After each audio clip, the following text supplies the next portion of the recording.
Assalamualaikum warahmatullahi wabarakatuh. Saya Cindy Amelia Putri. Di sini saya akan menjelaskan tentang hermeneutika, ontologi, dan juga altruisme. Hermeneutika adalah cabang filsafat yang diambil dari kata kerja Yunani yaitu hermeneuein. Berarti menafsirkan, memberi pemahaman, dan menerjemahkan. Lahirnya istilah hermeneutika tidak lepas dari tokoh mitologis Yunani kuno yang bernama Hermes, yang ditugaskan menerjemahkan pesan-pesan dari dewa di gunung Olympus ke dalam bahasa manusia. Berdasarkan tugas Hermes, maka hermeneutika mengandung pengertian proses mengubah sesuatu atau situasi ketidaktahuan menjadi mengerti. Dari pemahaman tersebut bahwa hermeneutika adalah pembahasan tentang kaidah atau teori atau metode yang digunakan untuk memaknai atau menafsirkan suatu teks atau pesan. Ontologi. Ontologi adalah istilah dari bahasa Yunani yang berasal dari kata ontos dan logos. Ontos adalah segala sesuatu yang memiliki wujud atau berwujud, sementara logos adalah sebuah ilmu. Dengan begitu bisa diartikan bahwa ontologi adalah ilmu atau teori yang mempelajari mengenai wujud yang ada. Ontologi merupakan salah satu kajian filsafat yang paling kuno. Perkenalkan, nama saya Arifatun Nurus Saadah. Di sini saya akan menjelaskan tentang materialisme historis, dan egoisme.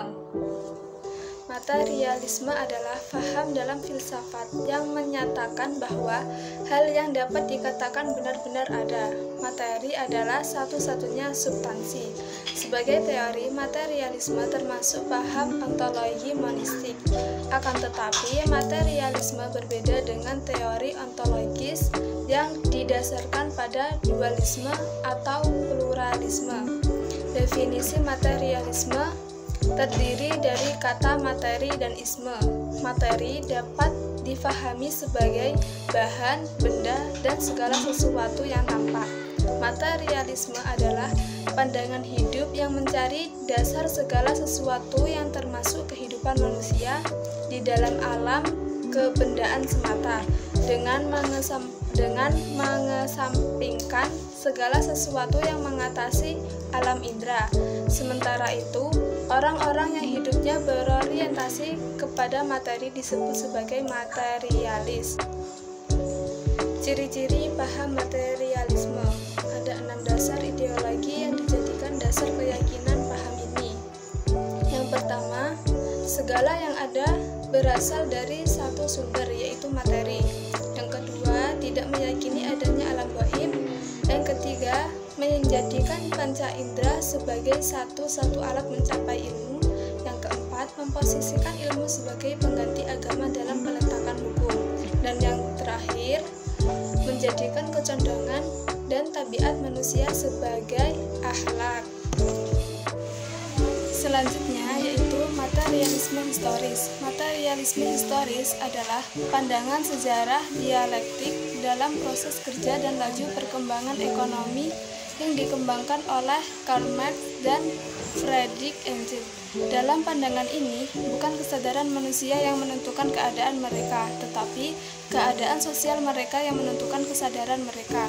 Hal ini berarti manusia ditentukan oleh produksi mereka, baik apa yang diproduksi maupun cara mereka berproduksi. Cara manusia berpikir ditentukan oleh cara ia bekerja. Oleh karena itu, kita tidak perlu memperhatikan apa yang dipikirkan manusia, tapi cukup melihat bagaimana ia bekerja.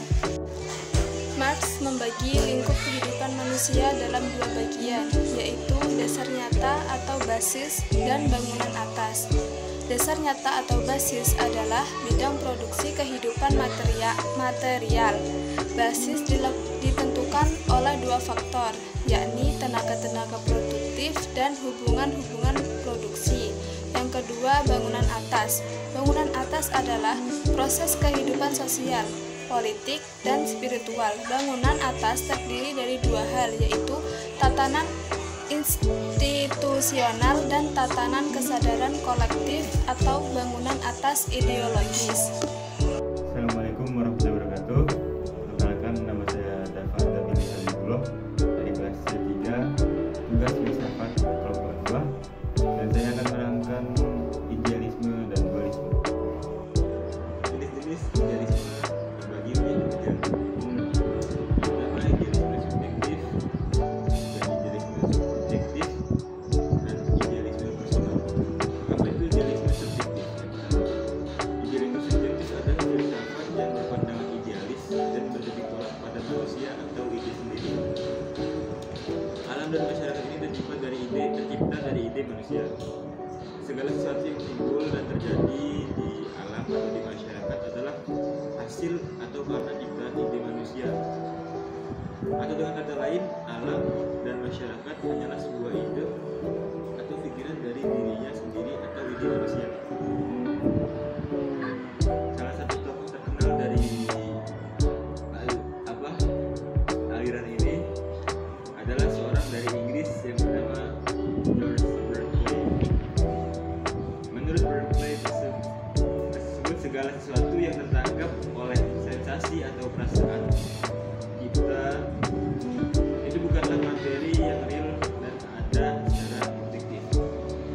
Yang kedua, idealisme objektif. Idealisme objektif itu adalah idealisme yang bertitik tolak pada ide di luar ide manusia. Idealisme objektif ini dikatakan bahwa akal menemukan apa yang sudah terlibat dalam susunan. Yang ketiga yaitu idealisme personal. Idealisme personal yaitu nilai-nilai perjuangannya untuk menyempurnakan dirinya. Personalisme muncul sebagai protes terhadap materialisme mekanik dan idealisme.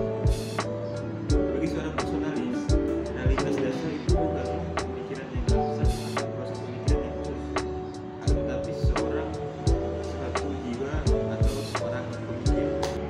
Dualisme berasal dari kata Latin yaitu dua. Dualisme adalah ajaran yang menyatakan realitas itu terdiri dari dua substansi yang berlainan dan bertolak belakang. Masing-masing substansi bersifat unik dan tidak dapat diredukasi.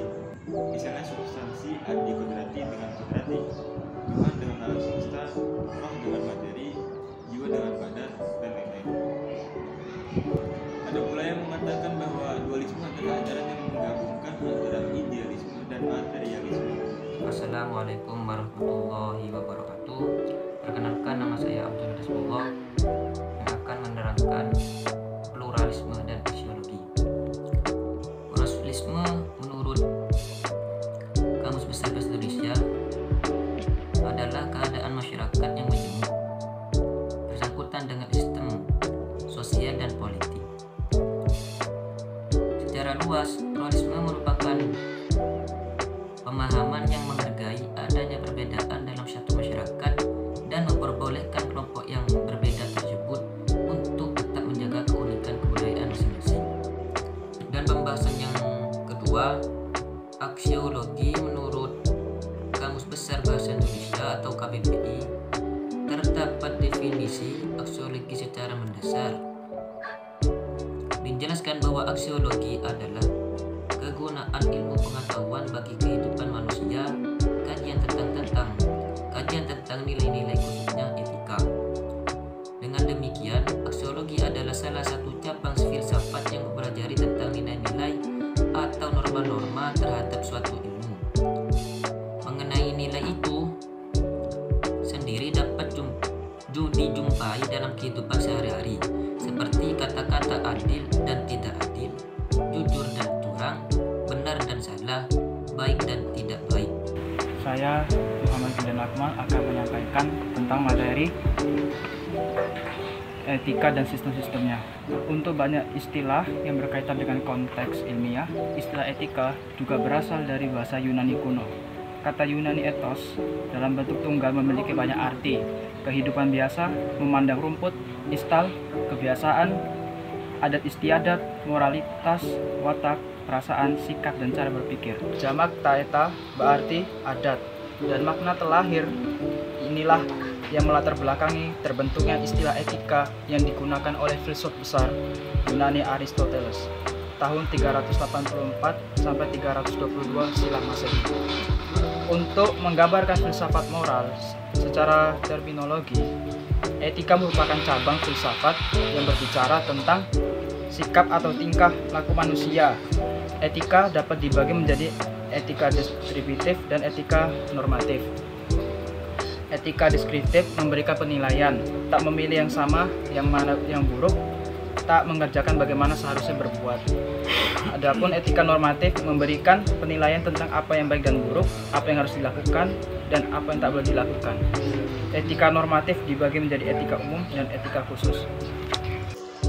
Egoisme adalah motivasi untuk mempertahankan dan meningkatkan pandangan yang hanya menguntungkan diri sendiri. Egoisme berarti menempatkan diri di tengah satu tujuan serta tidak peduli dengan penderitaan orang lain, termasuk orang yang dicintainya atau orang yang dianggap sebagai teman dekat. Altruisme adalah perhatian terhadap kesejahteraan orang lain tanpa memperhatikan diri sendiri.